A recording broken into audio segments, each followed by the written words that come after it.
Hi guys, welcome back to It's Now or Never.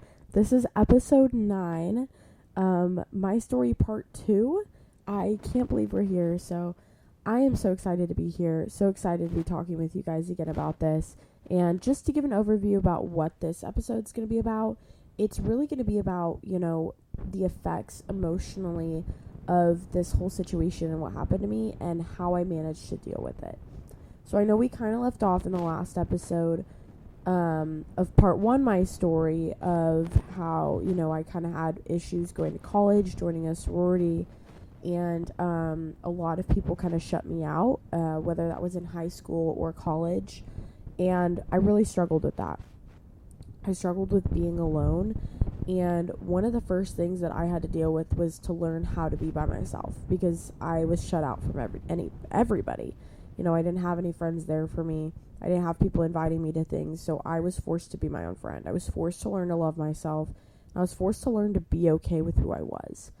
And that is the hardest thing to do, I will tell you that. And that's why I'm making this podcast, is because I was forced to go through this whole spiritual journey on my own, and I learned so much, and this is a platform for me to share it. And I would love to share with you guys and help you guys through this all. So, I had to learn to love myself. And the first thing I started doing was right around when everything had went down in September of 2021, when this person who, the guy who did this to me, he sent it to my boyfriend at the time, my boyfriend's older sister, my best friend, and things started going around school. First thing I started to do was to work out. I will say that the gym single-handedly saved my life. The gym is my safe place, and it still is. It is always my home. It is a place for me to unwind and, process my day or do things completely like just forgetting about everything else that happened. I am able to process my day, or I'm able to go into the gym and just act like nothing else is going on. And it was something that I was able to control. I was able to control what I was doing. I was able to feel good about something in my life. I was able to feel good about, this whole journey I was going on with my body. And that was great. That was really good for me. And I suggest that to anybody and everybody. If you're going through a hard time or not, the gym is amazing. It's a great place to find, safety in. And so, I started working out. I also started going to therapy. And I think therapy really changed my thought process on a lot of things. I now am able to, understand why I think certain ways. I'm able to understand even my emotions. Something I struggled with for the longest time was not being able to know what I was feeling. I knew I was feeling emotions, but, what emotions am I feeling? Why am I even feeling this way? And how do I express that? And it's made me very intuitive and very reflective through going to therapy. I love my therapist. She's great. Still talk to her every week, even if there's nothing going wrong in my life. I think it's perfect. It's absolutely perfect. And then, some other things I started doing was I started to create kind of a mini platform for myself. So I had this workout gym story on my Snapchat for the longest time. I started it when I started working out seriously, and it kind of became my little mini podcast. And that is where I got the idea to even make It's Now or Never, is because I would come on this story and just, preach for 5 minutes about whatever during that day. And so I kind of had created an audience and a place for me to share my thoughts and my feelings. And that was perfect. And I think even if you're making video vlogs to yourself, or you're just writing stuff down, I think expressing your thoughts is so, so important. But then, being alone in high school was really difficult. But I got to college and I found my people. And that is where I really excelled, is when I surrounded myself with people that believed me, with people that valued me and made me feel valued, and people that really they pushed me. These kids, these amazing, amazing people I met, they are the reasons why I'm filming this today, because I didn't have the encouragement. I didn't really have the confidence to be able to come out and share my story. You know, I was ready to make this podcast, but I wasn't ready to share my story for the world. I was scared about what everyone was going to think. And they kind of just were like, why do you even care? You know, these people built up this confidence in me, and they were so encouraging, and they just gave me this safe place for me. And it was awesome. So, you know, find that good group of people, and quality over quantity, like always, always, always. And I'll do another episode on really like how to know if friends are good friends. But yeah, I mean, this is through being alone, I really was able to see, like, you know, when I finally had consistent people in my life, I was able to determine if those people were good or not, if those people were good for me or not. And the awesome thing about going through this journey and finding myself, I became so in tune with myself. I am so, you know, like ready for what's next, and I'm so good at being able to determine, you know, if something feels right or not. And if it feels right, I do it. If it doesn't, I kind of take a step back and I ask myself a few questions, like, what is this? You know, why am I feeling a little weary about this?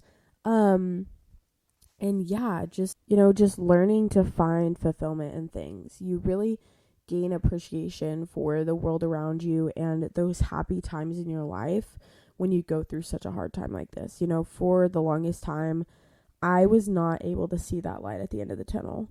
My senior year, I refused to talk about college for the first semester.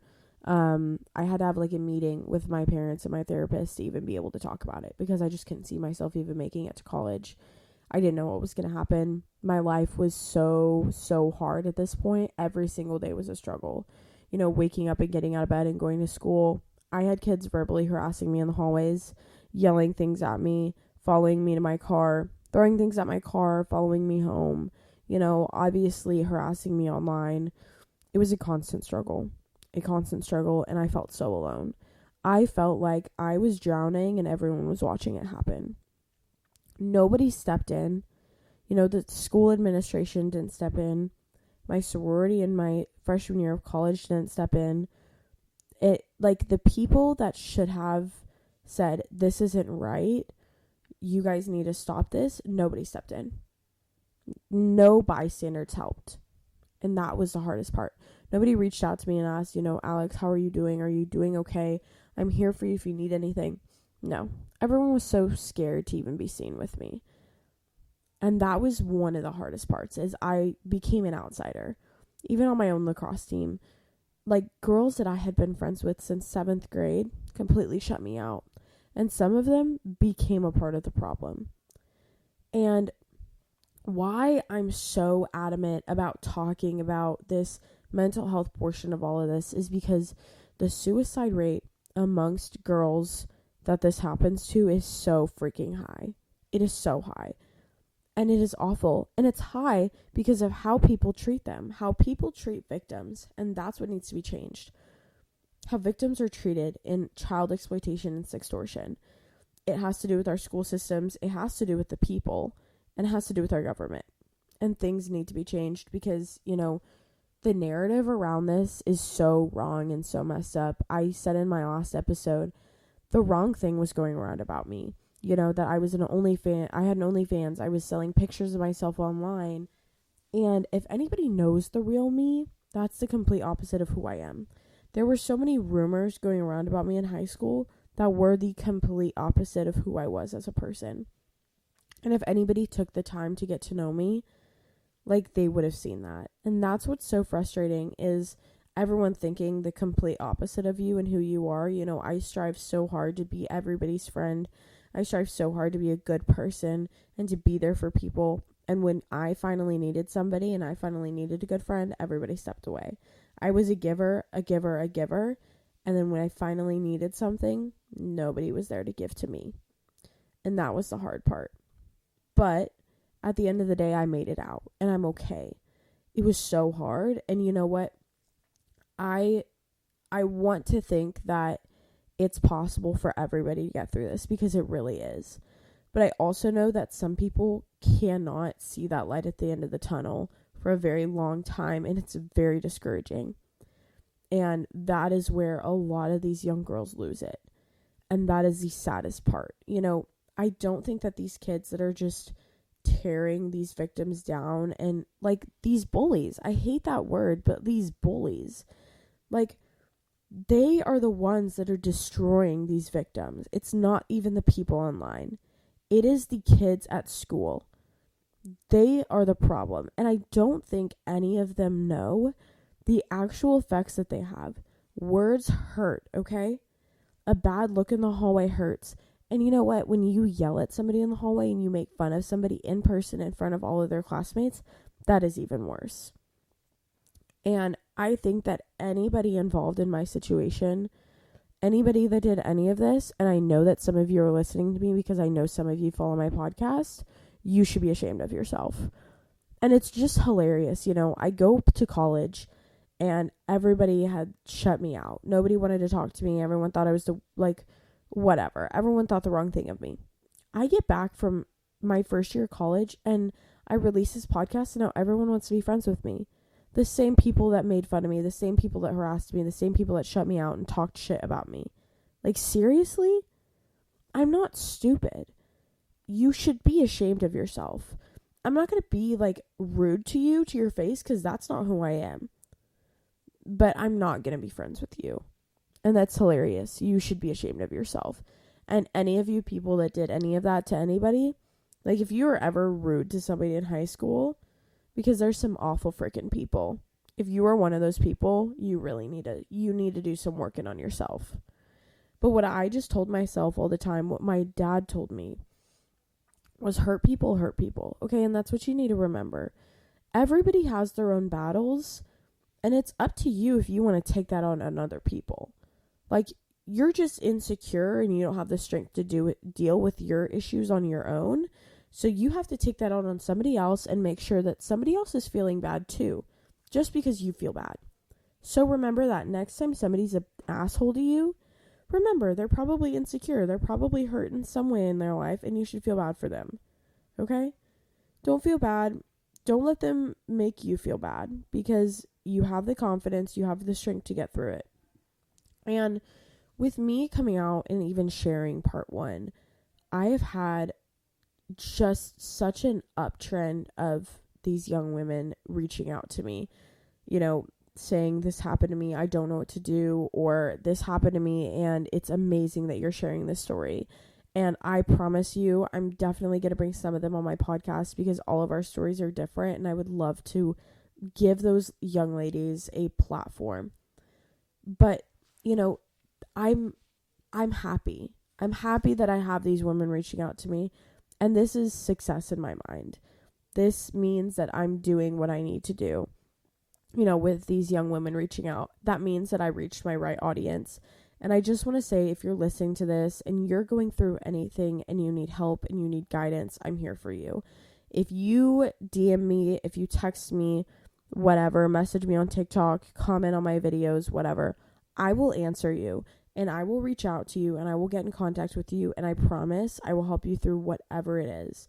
If you don't know what to do next, if you just need somebody to talk to and to vent to, I'm here. That is why I made this platform. I don't want people to feel alone. And I want to talk about the things that everybody's scared to talk about. Like, there should be no taboo subject when it comes to mental health, you know, and things like this, like child exploitation. This is a huge freaking issue. And I'm happy that with the movie, The Sound of Freedom, that, you know, these things are coming back up more in the media and getting talked about more. And, you know, we're actually being able to see how common this is.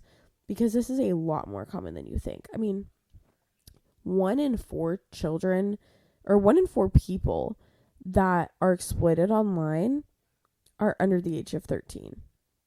That's crazy. And the amount of people that are exploited online every day is insane. The amount of suicides that happen because of this is sickening. And we need to do better as a society. And that's why I'm here for this podcast. And so, you know, I did have a conversation today with a really awesome platform. They're doing a lot of really awesome things. I had a conversation with them today, really talking about doing some partnerships with them, talking on their platform.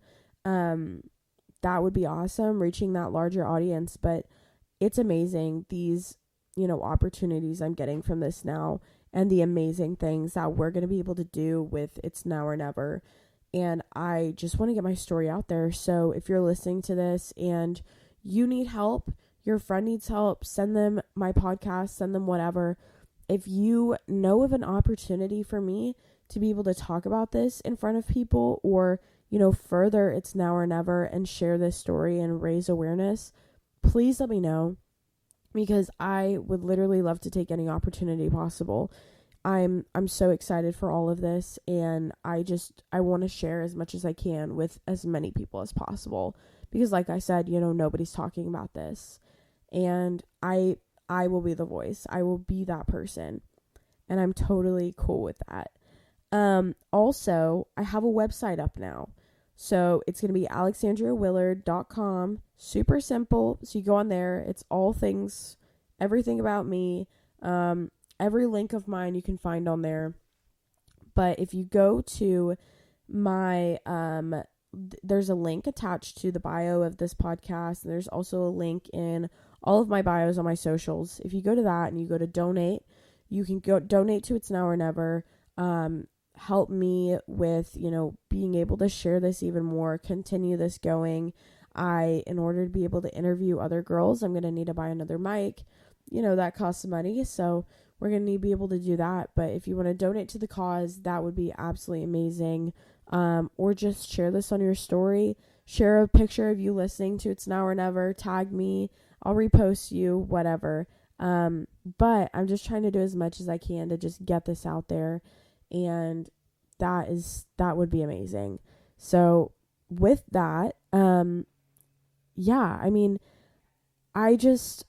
like I said, I don't want anybody to feel alone. And I know these episodes are super short, and I'm trying to share as much as I can with you guys without going too in depth and, losing my track, whatever. But if you guys have any questions, just shoot me a text, shoot me a DM. My next episode 10, is going to be a Q&A. So every 10 episodes, I'll have a Q&A. So, I'll compile all those questions from whatever past episodes. So if you have that, shoot me a question. You might be able to hear an answer to it on the next episode. But, with that, I love you guys so much. Please help me just share this as much as possible. And I'll see you guys on the next episode. Bye.